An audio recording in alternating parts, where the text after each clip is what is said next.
اعوذ باللہ من الشیطان الرجیم پناہ مانگتا ہوں میں اللہ کی شیطان مردود سے۔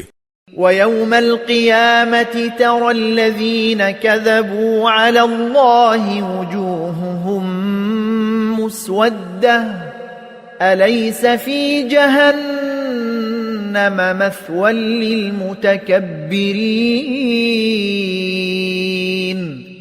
اور قیامت کے دن تم دیکھو گے کہ جن لوگوں نے اللہ پر جھوٹ باندھا ہے ان کے چہرے سیاہ پڑے ہوئے ہیں، کیا جہنم میں ایسے متکبروں کا ٹھکانہ نہیں ہوگا؟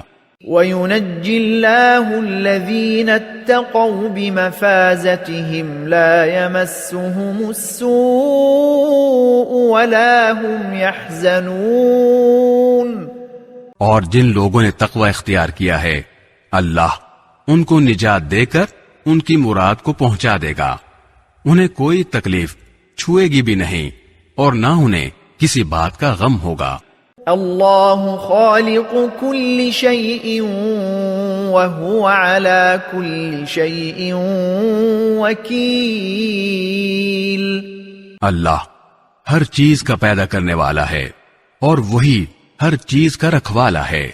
لہ مقالید السماوات والارض والذین کفروا بآیات اللہ اولئک هم الخاسرون۔